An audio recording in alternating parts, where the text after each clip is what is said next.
Halo, perkenalkan nama saya Karina Jasmine Prastisa, mahasiswa BINUS Online Learning, jurusan Computer Science dengan NIM 2802645563.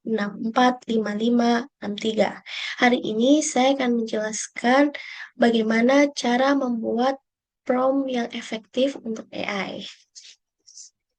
Terdapat tiga learning outcome pada pembahasan kali ini. Yang pertama yaitu memahami konsep prompt AI dan perannya dalam menghasilkan respon AI yang efektif.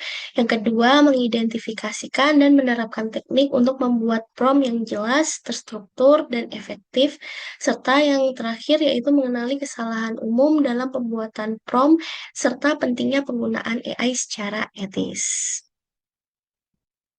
Selanjutnya kita masuk ke pengertian prompt AI. Prompt AI merupakan perintah atau instruksi yang diberikan kepada sistem artificial intelligence atau kecerdasan buatan untuk menghasilkan respon yang kita butuhkan. Dalam menyusun prompt AI, kita harus menyusunnya secara tepat karena prompt AI yang samar akan menghasilkan keluaran yang bersifat umum, sedangkan prompt AI yang terstruktur dengan baik dan terperinci dapat menghasilkan konten yang akurat, menarik, serta bermanfaat. Selanjutnya, eh, apa saja sih kesalahan umum dalam pembuatan prompt itu? Terdapat 5. Yang pertama yaitu terlalu percaya pada jawaban yang diberikan oleh AI. AI memang dapat menghasilkan informasi yang terlihat meyakinkan, namun pada kenyataannya informasi tersebut belum tentu akurat.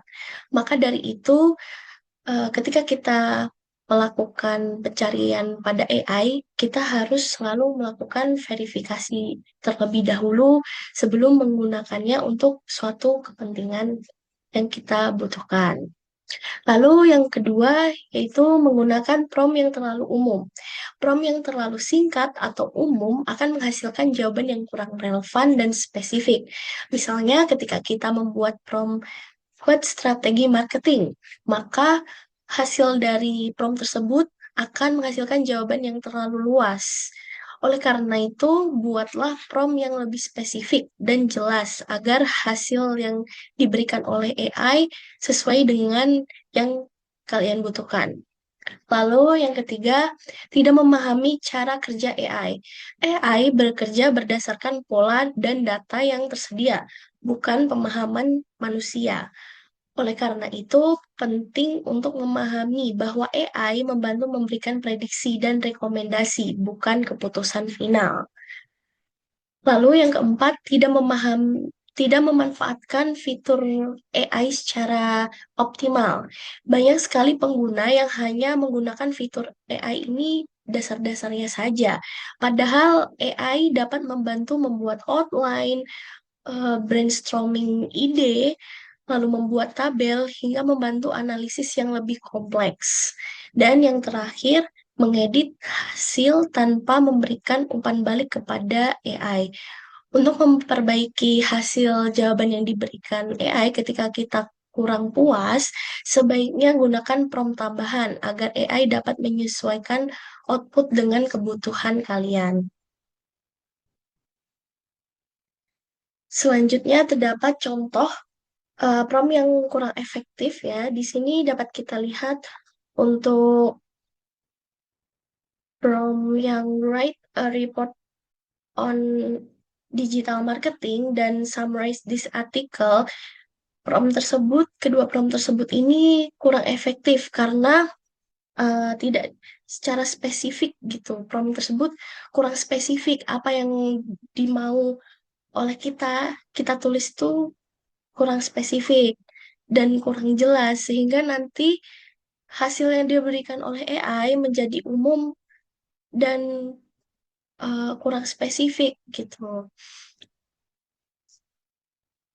Lalu juga contoh yang lain juga dapat kita lihat ini ada act as a developer, a product manager, and an investor. Ini jika kita membuat prompt yang seperti itu kurang efektif atau kurang baik. Kenapa? Karena terlalu banyak peran yang dimasukkan pada prompt tersebut, maka akan menciptakan banyak perspektif yang saling bertabrakan atau bertentangan, sehingga AI tersebut menjadi tidak tahu harus memprioritaskan kemana, harus memprioritaskan yang mana, begitu.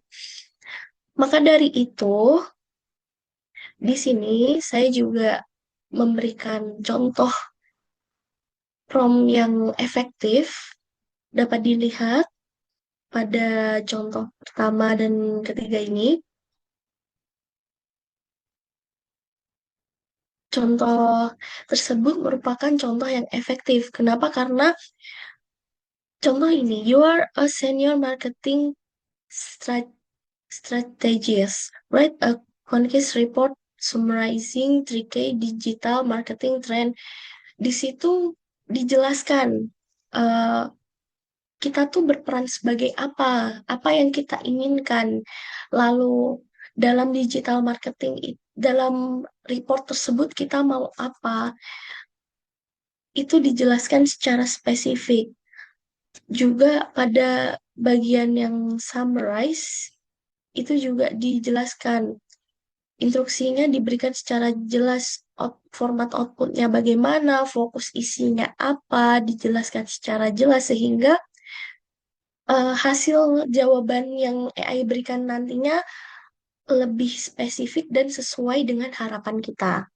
Lalu juga pada contoh product manager analyzing, ini juga bisa kita lihat di sini hanya satu peran saja yang kita masukkan. Jadi jika banyak peran yang ingin kita masukkan, sebaiknya masukkan satu persatu lebih dahulu agar AI tersebut tidak bingung gitu dengan peran yang akan mereka berikan gitu.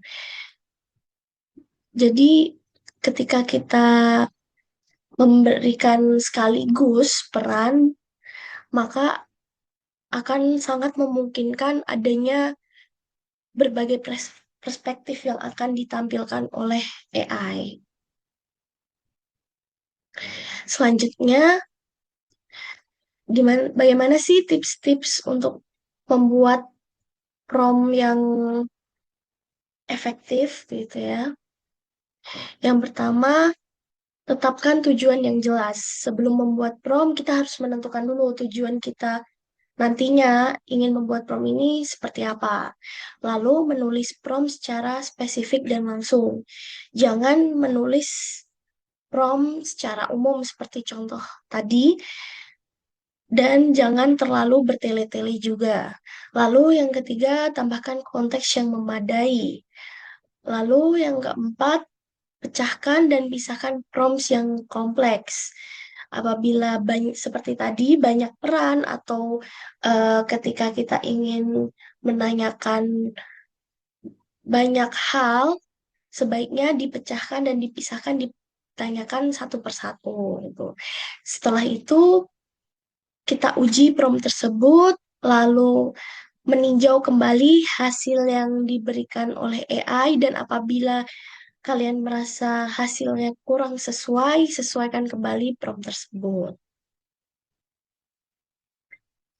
Nah, selanjutnya berikut adalah contoh case tadi, eh, hasil prompt yang kurang efektif ya. Di sini dapat kita lihat ketika saya hanya menuliskan write a report on digital marketing, maka hasilnya akan menampilkan report digital marketing secara umum saja, tidak spesifik gitu. Jadi kurang eh, kurang seperti yang apa yang kita harapkan gitu.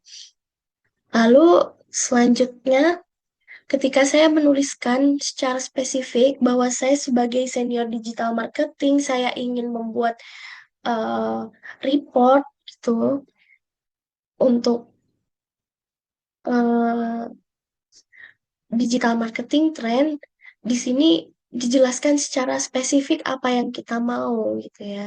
Jadi lebih efektif lah gitu, seperti apa yang kita inginkan.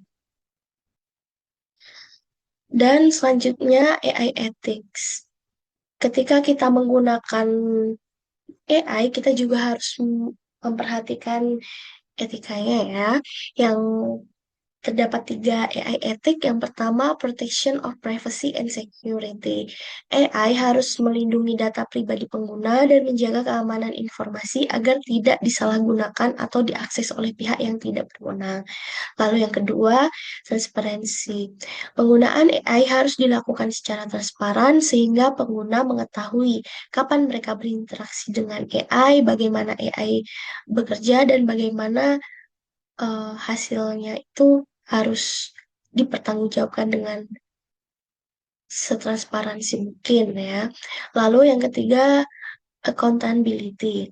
Pengembang dan pengguna AI harus bertanggung jawab atas keputusan atau dampak yang dihasilkan oleh AI, serta memastikan penggunaannya sesuai dengan etika dan peraturan yang berlaku. Dan terakhir, kesimpulan. Prompt merupakan faktor kunci yang menentukan kualitas respon AI. Prompt yang disusun dengan baik, yaitu jelas, spesifik, dan memberikan konteks secara terperinci, maka akan menghasilkan jawaban yang lebih akurat, relevan, dan sesuai dengan kebutuhan pengguna. Sebaliknya, ketika prompt dibuat terlalu umum atau disusun dengan kurang baik, maka akan cenderung menghasilkan keluaran yang kurang presisi. Selain memahami cara merancang prompt yang efektif, pengguna juga perlu menerapkan prinsip-prinsip etis saat menggunakan AI, seperti menjaga privasi data, mengutamakan transparansi, dan bertanggung jawab atas hasil yang dihasilkan oleh AI. Dengan memadukan keterampilan menyusun prompt yang mumpuni dan penggunaan AI yang etis, AI dapat dimanfaatkan secara lebih optimal sebagai sarana untuk mendukung pembelajaran, pekerjaan, dan pengambilan keputusan. Sekian penjelasan dari saya terkait bagaimana cara merancang atau membuat prompt AI, prompt yang efektif untuk AI. Kurang lebihnya mohon maaf. Terima kasih dan sampai jumpa.